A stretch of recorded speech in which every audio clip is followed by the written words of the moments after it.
কি করে নেবে না। আর একদিন তাহলে দিতে আসতে হবে, একটু আশা করবো। এটা আমার মা, আমার গায়ের রক্ত।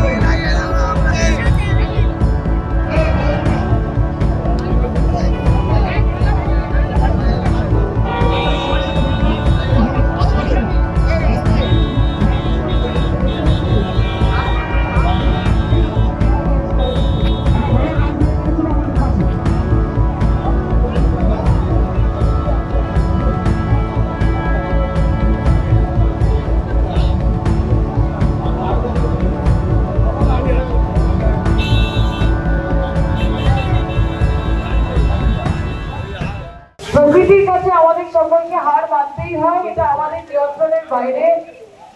অবশ্যই আমরা একটু আগে এলে হয়তো এই মিটিংটা আমরা করতে পারতাম, কিন্তু দেওতা এবং তার যে বামনঘাটা অঞ্চলে মা বোনেদের ভালোবাসায় আমরা এতটাই পরিপূর্ণতা পেয়েছি যে তাদেরকে ছেড়ে আসা আমাদের জন্য দুষ্কর হয়ে যাচ্ছিল। তাই সেখানে আমাদের অনেক সময় লেগে গেছে। কিন্তু এখানে যারা যারা আজকে উপস্থিত রয়েছেন, আপনাদের কাছে আমাদের বিনীত অনুরোধ যে সৌকতদা এবং সৌকতদার অত্যন্ত সুদক্ষ টিম, তারা আপনাদের জন্য স্বল্প আহারের ব্যবস্থা করেছে। আপনারা সবার প্রতিকূলতা কাটিয়ে দরকার খাবার দাবার গুলো খেয়ে যাবেন, তাতে আমরা আনন্দ পাবো। আমরা জানি না আজকে সভা সুচারুভাবে আমরা এগিয়ে নিঃশ্বাস যে আজকে এত সংখ্যক মানুষ এই দুর্যোগের পরেও যখন তারা আমাদের মধ্যে উপস্থিত রয়েছে, তাদের সমর্থন এবং ভালোবাসা ভোটের বাক্সেও প্রতিফলিত হবে। তাই আপনারা নিজেদের আশীর্বাদের হাত আমাদের মাথার উপর রাখবেন। আমি চেষ্টা করব এবং আশা করবো আপনাদের আরেকটি কর্মসূচি আমরা দিতে পারি। কিন্তু তোর সত্ত্বেও আমি বলি যে আজকে নিজেরা সাবধানে বাড়ি ফিরবেন। এই বৃষ্টি অবশ্যই সত্যি বৃষ্টি, কিন্তু কেউ অসুস্থ হয়ে পড়বেন না। সামনে নির্বাচন, আপনারা প্রত্যেকেই আমাদের জন্য অত্যন্ত গুরুত্বপূর্ণ। তাই খাবার দাবার খাবেন এবং সাংগঠনিক আপনাদেরকে বলবো আপনাদের উদ্দেশ্যে আপনারা যে যেখানেই থাকুন একটু মন দিয়ে শুনবেন। ধন্যবাদ।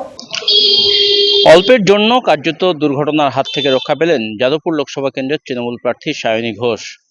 সোমবার সন্ধ্যায় তিনি দক্ষিণ চব্বিশ পরগনার ভাঙড় বিধানসভার অন্তর্গত বেওতা 1, বেওতা 2, বামনঘাটা গ্রাম পঞ্চায়েত এলাকায় ভোটের প্রচার করছিলেন হুড খোলা গাড়িতে চেপে। আর সেই সময় কার্যত কালবৈশাখী ঝড় ওঠে। কালবৈশাখী ঝড়ের দাপট এবং বৃষ্টির দাপটে কার্যত গাছ ভেঙে পড়ে তার প্রচার গাড়ির ঠিক সামনে। অল্পের জন্যই কার্যত দুর্ঘটনার হাত থেকে রক্ষা পান এই তৃণমূল প্রার্থী। তারপরে তিনি রাজ্য তৃণমূলের সাধারণ সম্পাদক শওকত মোল্লার গাড়ি চেপে এলাকা ছাড়েন। পাশাপাশি বেওতা 1 নম্বর গ্রাম পঞ্চায়েতের অন্তর্গত ক্রোলবেড়িয়া এলাকায় তার একটি নির্বাচনী জনসভা ছিল, কিন্তু প্রচণ্ড বৃষ্টির দাপটে এবং কালবৈশাখী ঝড়ের তাণ্ডবে কার্যত সেই বৈঠক ভেস্তে যায়। আর সেই বৈঠক ভেস্তে গেলেও দলীয় কর্মীদের উদ্দেশ্যে তিনি বক্তব্য রাখেন একটি বন্ধ ঘর থেকেই। কার্যত মঞ্চের সামনে ফাঁকা চেয়ার পড়েছিল সেইখানে। যেহেতু ঝড় বৃষ্টি চলছিল তাই কর্মীরা কার্যত সভাস্থল ছেড়ে সরে গিয়েছিলেন। আর আশপাশেই তারা কোথাও না কোথাও মাথায় ছাউনির নিচে দাঁড়িয়েছিলেন এবং সেখানেই কর্মীদের উদ্দেশ্যে বক্তব্য রাখেন সায়নী ঘোষ। তিনি বক্তব্য রাখার সময় বলেন যে প্রকৃতির আগে তারা নিতান্তই অসহায়, আর সেই কারণে প্রকৃতির যে এই বৃষ্টি ঝড়ের মধ্যেও তাদের নির্বাচনী প্রচার করতে হচ্ছে এবং সেই নির্বাচনী প্রচার করতে গিয়েই কার্যত এই দুর্যোগের কবলে পড়েছেন তৃণমূল কর্মীরা যারা এই সভাতে এসেছিলেন। তবে তাতে কোনো অসুবিধা হয়নি। নির্বাচনী প্রচার সংক্রান্ত যা বক্তব্য তার ছিল সেটা তিনি পাশের একটি ঘরের মধ্যে থেকেই কিন্তু সেই বক্তব্য দিয়েছেন এবং সেই কর্মীরা তারা কিন্তু আশপাশে গিয়ে যেখানে বৃষ্টির মধ্যে দাঁড়িয়েছিলেন, ঠাঁই নিয়েছিলেন, সেখানে দাঁড়িয়েই সেই বক্তব্য শুনেছেন। আগামী দিনে আবারও ভাঙড়ে নির্বাচনী জনসভা করতে আসবেন, নির্বাচনী প্রচার করতে আসবেন সায়নী ঘোষ, সেই বার্তাও দিয়েছেন। লোকসভা নির্বাচন ঘোষণার পর থেকেই এই তৃণমূল প্রার্থী তিনি কার্যত দিনরাত এক করে নির্বাচনী প্রচার শুরু করেছেন। যাদবপুর লোকসভা কেন্দ্রের অন্তর্গত যে 7টি বিধানসভা রয়েছে সেই প্রত্যেকটি বিধানসভাতেই প্রত্যেক দিনই কার্যত সকাল সন্ধে করে ভোটের প্রচার সারছেন সায়নী। সোমবার বিকেলে তিনি পৌঁছে যান ভাঙড় বিধানসভা কেন্দ্র এলাকায় এবং সেই ভাঙড় বিধানসভা কেন্দ্রের বামনঘাটা গ্রাম পঞ্চায়েত, বেওতা 1 এবং বেওতা 2 নম্বর গ্রাম পঞ্চায়েত এলাকায় তার নির্বাচনী জনসভা ছিল এবং প্রচার ছিল। হুডখোলা গাড়িতে করেই তিনি কার্যত প্রচারের কাজ সারছিলেন এবং তখনই কার্যত ঝড় বৃষ্টি শুরু হয়। ঝিরিঝিরি বৃষ্টির মধ্যে ভিজেও তিনি কিন্তু রোড শো করছিলেন, কিন্তু আচমকাই ঝড়ের দাপট বাড়ে এবং বৃষ্টির পরিমাণও বাড়ে এবং তাতেই একটি গাছ ভেঙে পড়ে। তার ঠিক যে প্রচারের গাড়ি ছিল, যে হুডখোলা গাড়িতে করে তিনি প্রচার করছিলেন সায়নী ঘোষ, তার ঠিক সামনেই।